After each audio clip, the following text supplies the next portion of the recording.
উচিত উচিত না। মঞ্জু অনেক কষ্টে চলাফেরা করে, অথচ মঞ্জু মতো সাংবাদিক আমি জামালপুরে আর দ্বিতীয়টা আমি মনে হয় দেখি না। তার মেধা, তার লেখা, তার চলন ভঙ্গি, তার সততা সব কিছুতে মঞ্জু অনেক এগিয়ে, কিন্তু মঞ্জুর বেতন বলে 3,500 টাকা, কত লজ্জাজনক। সেই জন্য আমি সবসময় বলি যে পেশাটাকে আসতে হলে তাকে ওই মনোবৃত্তি নিয়ে আসতে হবে। যদি সেবা করতে আসতেও তাহলে তোমার অর্থনৈতিক সাপোর্ট থাকতে হবে, তার একটা আলাদা ব্যবসা বা কিছু থাকতে হবে, তা না হলে সাংবাদিকতা করা যায় না।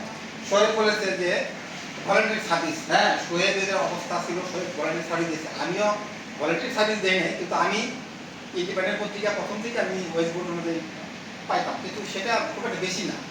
তো যাই হোক, আমার কথা হচ্ছে যে এই সাংবাদিকতা পেশাটাকে এখন অনেক কুশলী হয়ে গেছে। আমি জানি যে একজন বলল লিখতে থাকলে সম্মান দেওয়া আমাকে দেওয়া হয় না, সম্মানটা অর্জন করতে হবে কীভাবে, সেটা নিউজের মাধ্যমে, অথেন্টিক রিপোর্টের মাধ্যমে। এখনও আমি দেখা যায়, আমি বিএসএসে কাজ করি, এখনও দেখা যায় একটা নিউজ ওই জাহাঙ্গীর বলছে যে ওই মিন্টু মন্টু মারা গেল না মারা গেল, ওইটা 3টা নাম পাওয়া যায় যে নামগুলো মিল নাই।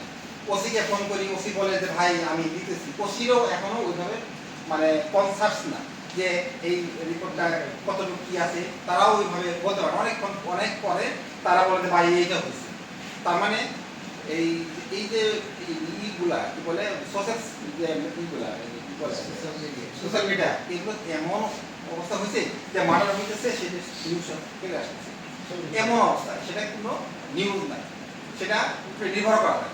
আজকে যে জামালপুর নিউজ.com এটাকে নির্ভরযোগ্য করে তুলতে হবে, কারণ আমি সোশ্যাল মিডিয়ার সঙ্গে এটাকে আমি মেলাতে পারবো না, কারণ এটার উপর আমরা ডিপেন্ড করতে, এটা আমি বলবো যে এখানে আইনগত তার ভিত্তি আছে, তার শিক্ষাগত আছে, যোগ্যতা আছে, তার সব কিছুই আছে এখানে, যেটাকে আমরা নির্ভরযোগ্যভাবে আমরা নিতে পারি। কিন্তু সোশ্যাল মিডিয়াকে আমরা কখনোই ওইভাবে আমি বিশ্বাস করবো, এটা কখনোই হয় না, আমরা এখনো করি না। আমরা ক্রস চেক করি, তাদের ক্রস চেক না, তারা একটা দিয়ে দিল, এটা একসময় থাকবে না, এবং এদের বিরুদ্ধে শাস্তিমূলক ব্যবস্থা হবে, আইন আছে, এগুলা হচ্ছে। যাই হোক, আমি সোহেবের বিষয়ে অনেক কিছু বলছি। সোহেব আরেকটা জিনিস বলবো, সোহেবের কিন্তু কোনো হ্যারাসমেন্ট করা হচ্ছে, সোহেবের বিরুদ্ধে মিথ্যা মামলা দেওয়া হচ্ছে, যেটা তদন্ত করা হচ্ছে, অনেকই করা হচ্ছে, ঝামেলা হচ্ছে। সোহেব আমি কি বলবো, আমার আত্মীয় লাগে, সোহেবের তার বিষয়টাই অন্যরকম।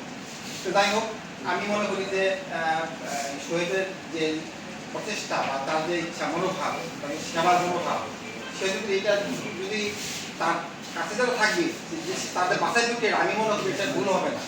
তার আজকে কথা শুনলাম আমি, যারা করসপন্ডেন্ট নিয়োগ হয়েছে, আমি দেখে আমার খুব ভালো লাগলো যে না, এরা পারছে, এবং এদের আমার মনে হয় এরা বেশ বিশ্বস্ত, আমার ভালো লেগেছে। তা আমি মনে করবো যে মনে করি এবং আশা করবো যে সোহেলের এই যে প্রচেষ্টা, সেটা এগিয়ে যাবে, আমরা তার সহযোগিতা করবো।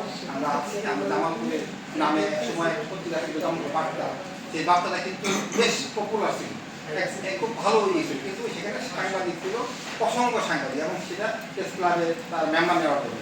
কিন্তু আমি মনে করি জামালপুরে আরেকটা জামালপুর নিউজ নামে যে ফটোটা বের হলো, এটা তার যে মেধা এবং তাদের চিন্তা ভাবনা, সেটি সমীক্ষা করা হয়, এবং তার যে পরিষদ থাকবে, তারা যদি সে সুন্দরভাবে কাজ করে, তাহলে আমরা সেটা দেখতে পাবো, যদি ভালো কাজ হয় সেটা আমরা কিন্তু দেখতে পাবো।